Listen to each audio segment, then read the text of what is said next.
हरे बड़े पापा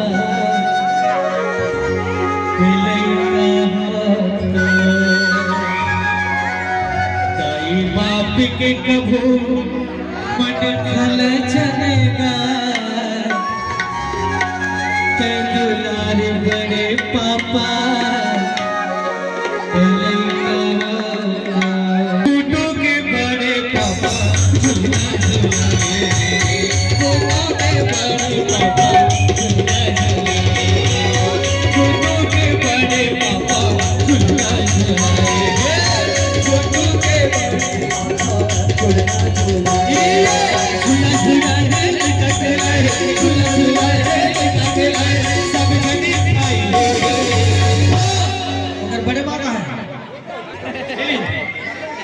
बड़े माँ कहा था तू कितनी अच्छी है, तू कितनी प्यारी है,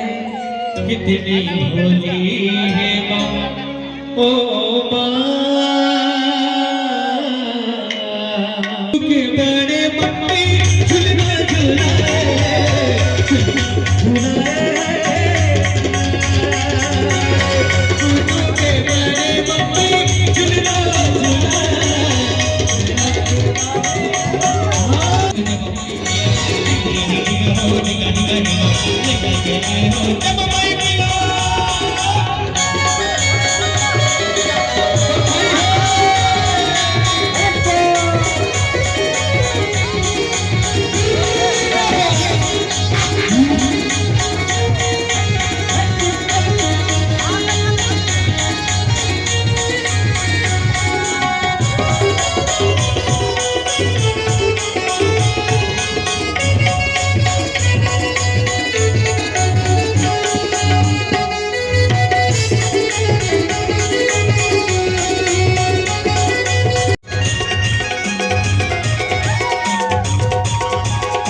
गहिरा से क्या लगा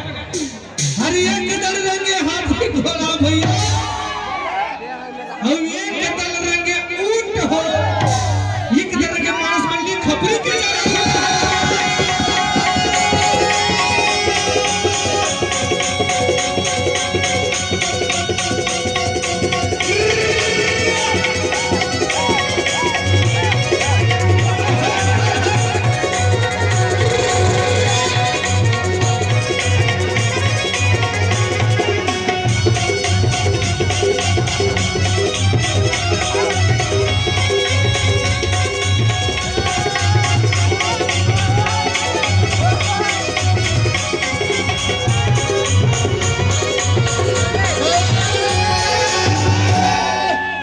अरे 9 दिन रही थे दुर्गा जवारा सगी एमन तो सिला भी नहीं करे अरे 9 दिन रही थे दुर्गा जवारा सगी अभी ही कर्म लिखाए हो अरे घर बना के भी मेरे पूरा जगह